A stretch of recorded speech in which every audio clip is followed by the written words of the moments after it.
Nous sommes fin 2025 et une start-up norvégienne basée en Californie publie ce tweet. Un tweet que certains appellent déjà comme le plus important de la décennie technologique. L'annonce est folle, vous pouvez maintenant acheter Neo en précommande. C'est un robot humanoïde de 1m65 de hauteur et 30 kg sur la balance, capable de marcher, porter, plier, ranger, ouvrir la porte, bref, un agent d'entretien, un majordome, peut-être un compagnon de vie pour certains, tout ça dans un seul produit. Ça fait un peu flipper parce que socialement parlant, on n'est pas du tout prêt pour ça, quoi. Alors. J'avoue que pour mon âge et ma capacité, ça vaut pas la peine. De ce qui montre dans la vidéo, ça a l'air bien, mais honnêtement, je pense qu'il y a encore beaucoup de taf.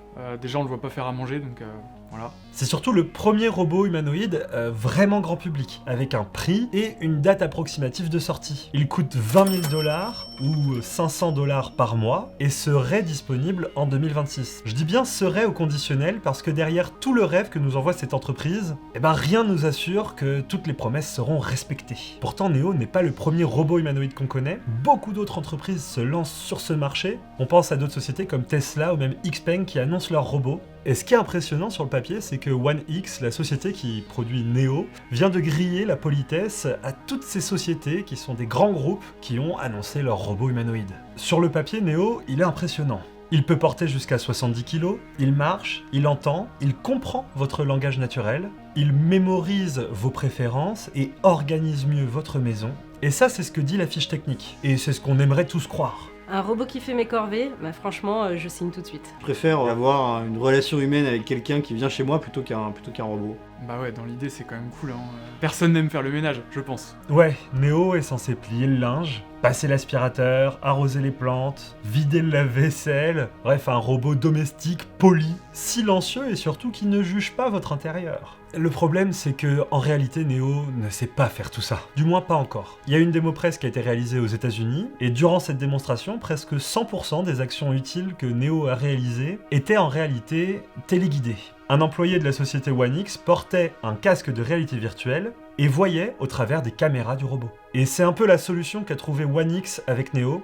Quand Neo sait pas, un humain prend la main. Et clairement, toutes ces actions qui étaient téléguidées, elles semblaient pas efficaces du tout. Prendre une bouteille au frigo, ça va prendre plus d'1 minute. Charger 3 objets dans le lave-vaisselle, 5 minutes. Et parfois entre tout ça, Neo peut même tomber. Dans la vidéo de 10 minutes de présentation officielle de Neo, seules 2 séquences sont indiquées comme des actions 100% autonomes. Va ouvrir la porte et vient récupérer un déchet pour le jeter à la poubelle. Et toute autre action que vous verrez de la part de Neo sur internet, en réalité, un humain se cachera derrière un casque de réalité virtuelle. Ah donc là il y a vraiment un mec qui téléguide. Ah bah non mais jamais de la vie j'achète ça. Je suis pas du tout à l'aise avec ça, pour moi c'est un no-go total. Que quelqu'un regarde chez moi en mon absence ou pour piloter un robot, oui ça me met mal à l'aise. Vous l'avez bien compris, un opérateur de chez One X contrôlera le robot chez vous. C'est ce qu'ils appellent le mode expert, et pour nous rassurer tous, One X promet que tout cela est très encadré. De 1, votre accord est requis. Les visages des membres de votre famille peuvent être floutés, et certaines zones de votre maison peuvent être interdites d'accès à Neo. Et clairement, un téléopérateur de chez One X ne peut pas prendre le contrôle de votre robot à distance sans votre autorisation.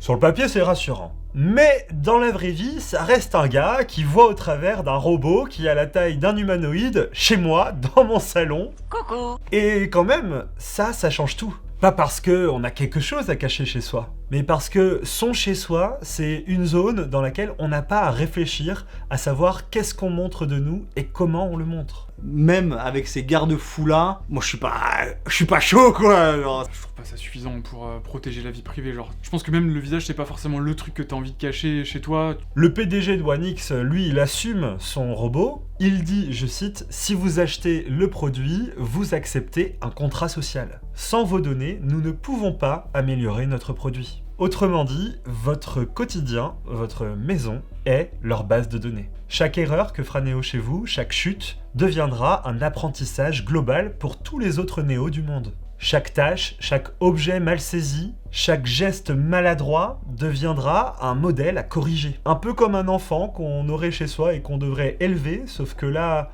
on ne l'élève pas, on le nourrit, et il n'a pas d'enfance, il a un historique qui restera dans la mémoire des néos pour la vie. Là, en plus, si les données sont réutilisées pour faire évoluer le produit, en fait, c'est plutôt moi qui leur rend service, et en plus, je paye 20 000 €. Côté technique, c'est un produit qui est quand même impressionnant, puisque avec sa conception recouverte de tissu, donne presque l'impression que c'est un humain qui se cache dans une petite combinaison. Ses mains sont très élaborées, avec 22 degrés de liberté, ce qui est complètement comparable avec nos mains d'humains. Il a une autonomie promise de 4 heures environ, il sait aller à sa base pour se recharger tout seul, et même si son prix de 20 000 $ peut choquer, et en vrai, pour la technologie, pour le côté exceptionnel du produit, c'est pas si étonnant. Par contre, ce qui serait plus étonnant, c'est que des clients se disent que c'est utile d'investir 20 000 € là-dedans. J'achèterai jamais un robot à 20 000 $ pour chez moi. Pour ce prix, non, je pense pas que j'achèterais, non. Ouais, par curiosité, je le ferais, je pense. Faire partie des premiers à utiliser un robot humanoïde, ouais, ça me ferait kiffer. Bah oui, parce que la fameuse vidéo de présentation de Neo, elle ressemble à un pur produit de storytelling californien. Les plans sont léchés, la musique est inspirante, ça sent la liberté à plein nez. Il y a un espèce de ton à la keynote d'Apple. Mais clairement, et c'est un peu le biais de toutes ces boîtes qui se lancent dans l'IA à 100%, ils semblent nous vendre une promesse avant même d'avoir créé le produit. Et clairement, ce que fait OneX, c'est une stratégie, puisque pouvoir entrer dans les foyers des gens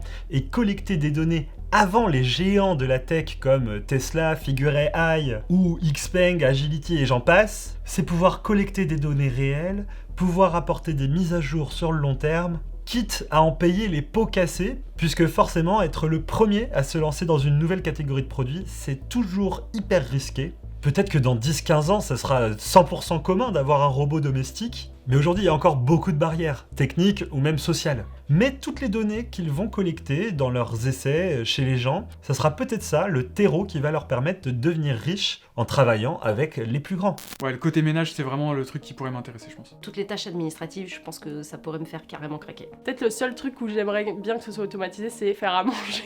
Ce qui est étonnant avec Neo, c'est que en pratique, il n'a l'air d'être meilleur dans rien de ce qui se fait aujourd'hui. Un aspirateur robot fera certainement mieux le ménage que lui. Un système domotique bien aiguisé peut mieux ouvrir la porte et plus rapidement que lui. Sa force, ça serait qu'il regroupe tout. Mais sa faiblesse, c'est qu'il peut regrouper tout seulement à l'aide d'un opérateur à distance. Pour moi, tant que le robot ne sera pas 100% autonome et ne saura pas se passer d'un téléguidage, je pense pas que ce robot sera autre chose qu'une bêta qui s'entraîne chez vous. Et il y a plein de sujets autour de la confidentialité de ce robot.